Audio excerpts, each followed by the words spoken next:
Well, welcome. Before we begin the formal proceedings, I wanted to acknowledge and pay respect to the traditional owners of the people on which we meet, the Cadigal people. Today's a conversation about place and placelessness, and prompted by that recognition of the Indigenous Australians who made their home here as a clan of the Eora people. One wonders whether there could have been placeless landscapes in their construction of the world. Indeed, Eora, the word, means here or from this place. But certainly we as latter-day inhabitants in the modern world perceive and encounter and interrogate that feeling of placelessness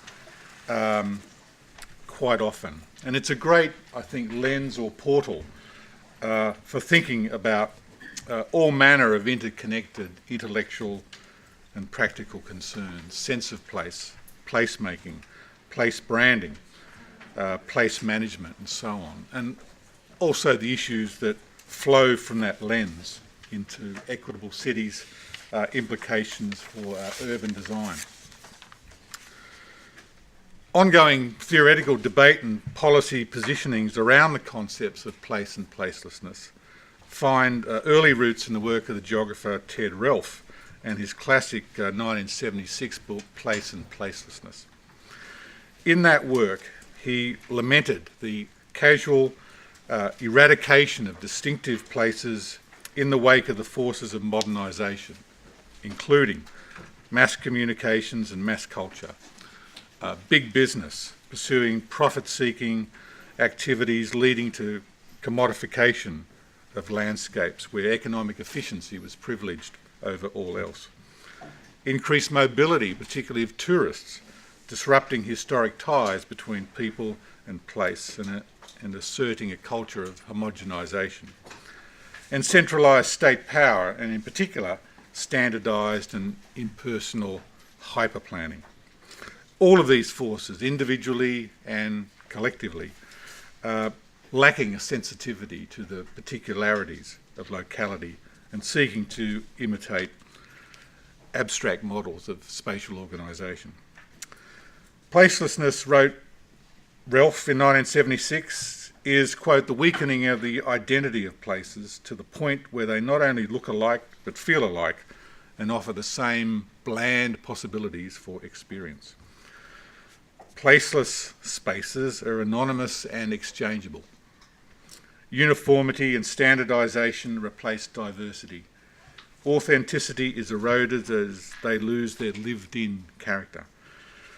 They can be formless and lack human scale, simplistic and anodyne, lacking character, distinctiveness and spontaneity.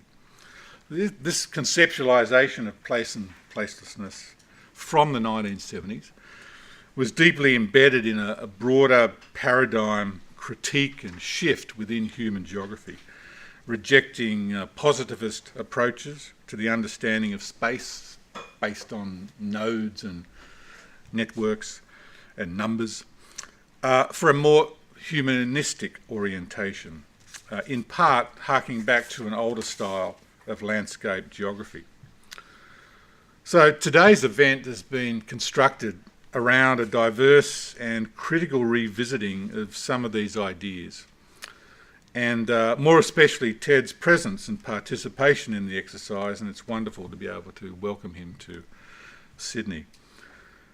The conceptual frame of reference which he outlined in that first book and nudged along through later writings has not been without its critics.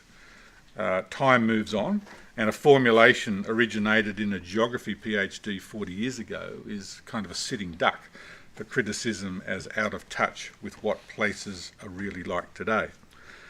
Nevertheless, it was and continues to be a remarkably provocative and productive formulation on the modern urban condition and the geographies of nowhere. And more writers and practitioners have come to reflect on sameness and standardisation in the landscape, especially through the forces of globalisation and its many sub-processes. Place and Placelessness, the book, is an undisputed classic in human geography, and its ideas continue to reverberate in that field and the cognate disciplines of planning, architecture, design, which have taken on the task often of responding to this notion in creative and applied ways. I did a quick search through the library database. Placelessness is the key word, and came up with all sorts of different studies in the last couple of years. The phenomenology of shopping malls in Seoul, South Korea, the city of Manchester's new football stadium, the semiotics of newsstands in London, industrial towns in Norway, urban renewal in Colorado Springs, historic postcards of American Midwestern towns.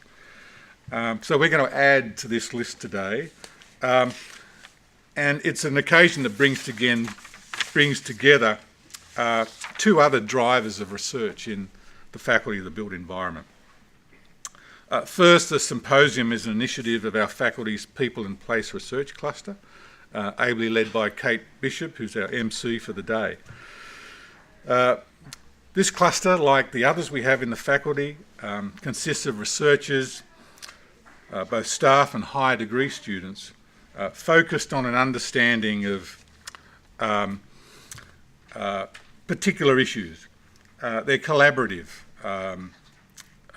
entities that are trying to introduce a certain order and coherence in what otherwise might be the randomness of completely individual work.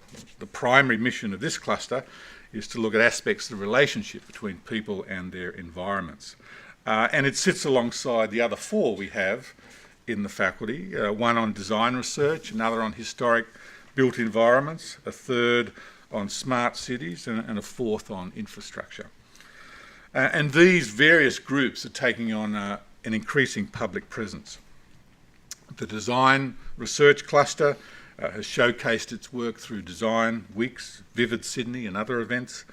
The Historic Built Environments Cluster has recently produced a book on post-war landscapes of leisure and pleasure in Sydney, and today's event is the second in an annual series of workshops conceived by the People and Place people, and follows on from a very successful event held at Darling Harbour late last year.